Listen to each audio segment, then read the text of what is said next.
seatbelt out.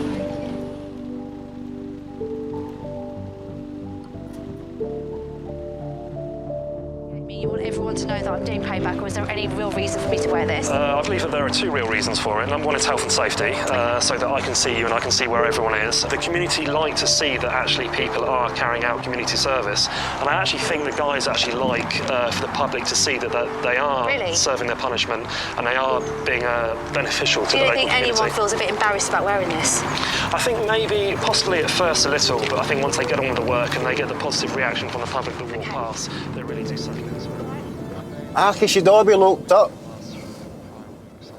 This idea of giving criminals a paintbrush and telling them, doesn't matter you rob some poor woman's house. Go away and paint that fence there and think about your crime. A load of rubbish. It's the kids, it's everybody. It's like, see when a partner or somebody you love goes to prison, it's horrible. We're left to, one, we're worried about them getting into prison, like how they're going to cope, whatever. We're worried about how we're going to manage to send them money every week, hand them in clothes, and then you've got to live without them. And if you've got kids, it's really, really hard because you're left then to do everything. Your kids are missing their dad or whoever's went into prison.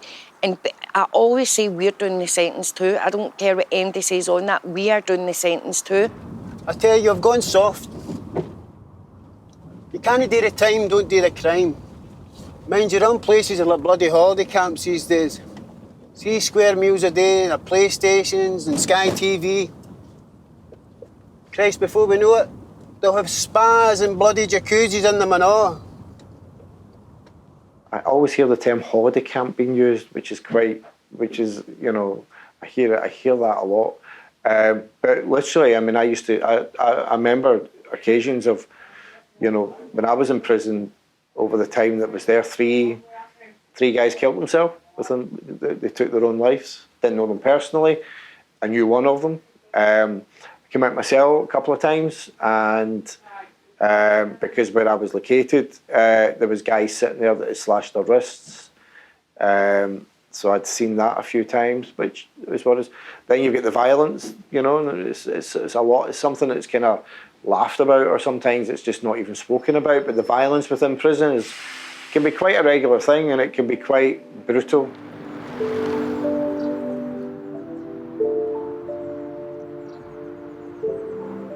A university for doing crime, that's all they are.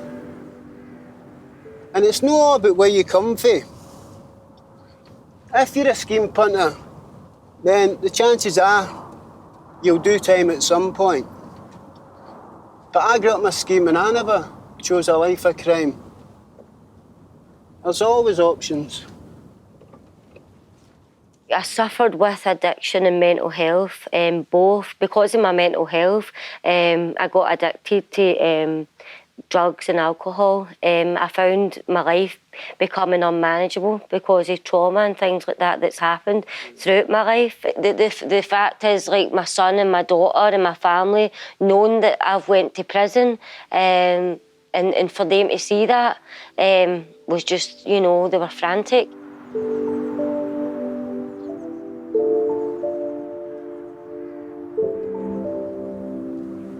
This idea, you can go and pick some litter and then that's it, you're made up for all the wrong you did. Nonsense.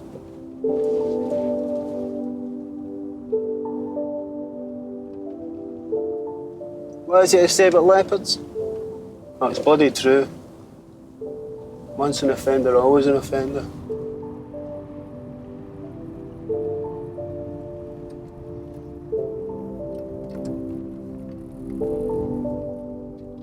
But when I actually got officially put into B-hole and my sentence started, that's what broke me. Like, I was able to make a phone call that night to my girlfriend, now wife, and I phoned her and I'm just like, and I burst out greeting, and obviously you don't want to show that your feelings within that environment. And she's like, everything will be all right, everything will be fine, we'll work through this.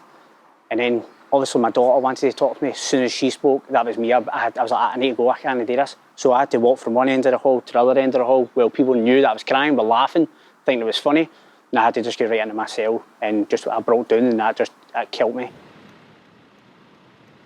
Nice flowers, eh? Someone special.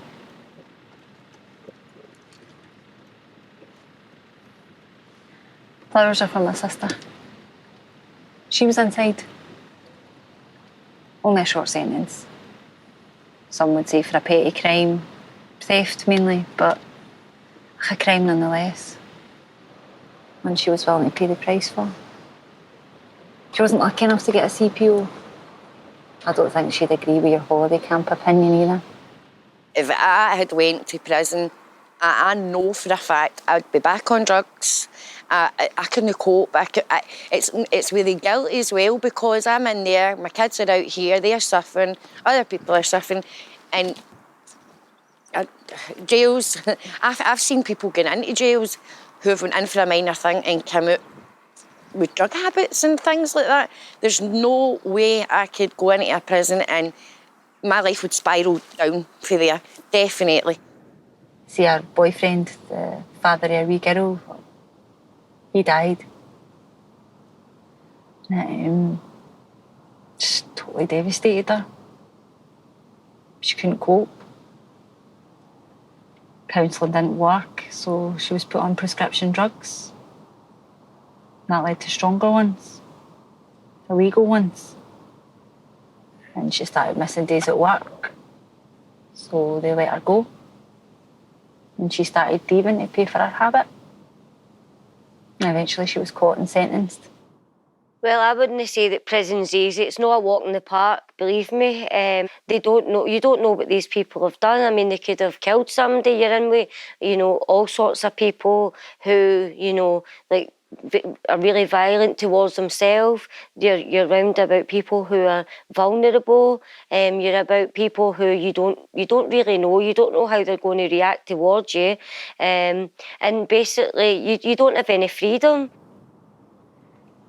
I would hope that would be the wake-up call that she needed, And she tried to keep her head down while she was inside, but she got bullied by some of the other inmates and she found it quite lonely, isolating. And then she lost her tenancy, so she was technically homeless. And she missed her wee girl's first steps. And her second birthday. She wasn't there to comfort her gran when she got her cancer diagnosis. She was meant to get out after 6 months, but she got into a fight with some of the other inmates that were bullying her, and they added another 6 months onto her sentence. And her mental health just took a turn for the worse. She couldn't take it.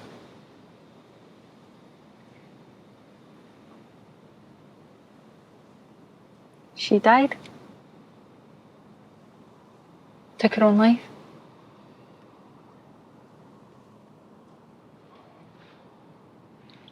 I'm so sorry. Look, I'm a big mouth. I need to learn to keep my opinions to myself. I'm sorry, truly. Look, I put fresh flowers on her gravestone the 1st of every month. My sister, she wasn't from a scheme.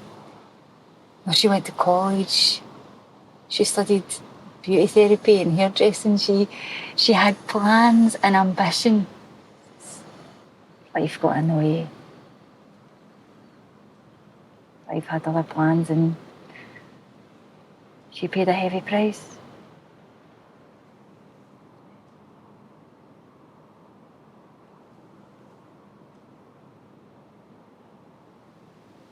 Too heavy.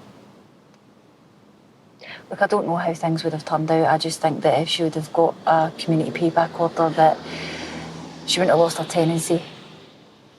She would have got the help and support that she needed, and she could have been there for her wee girl.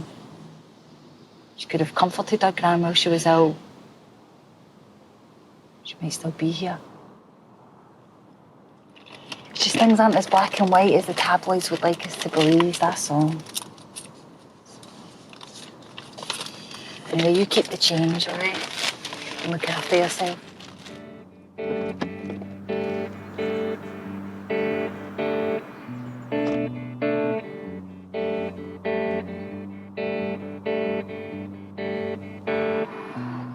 Everything's spherical. We were too small, climbing to be tall. No one's about this world. It's a good shout. These fields are ours, but only for an hour or two. Will we feel this way of life again?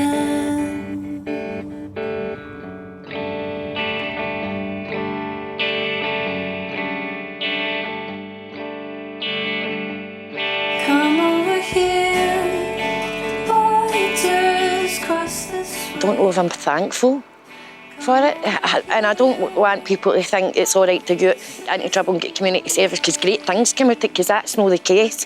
It's just it's opened so many doors for me now, and I've got so much out of it.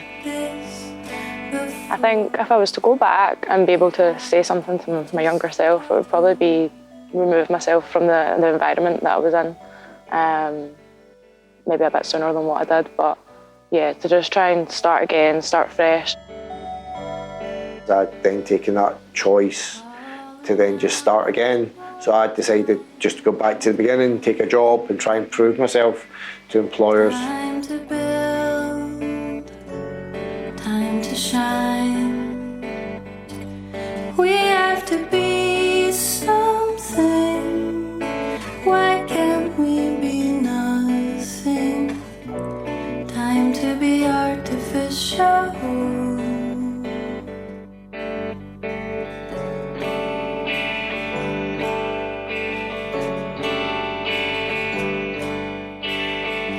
Come stand on this bridge.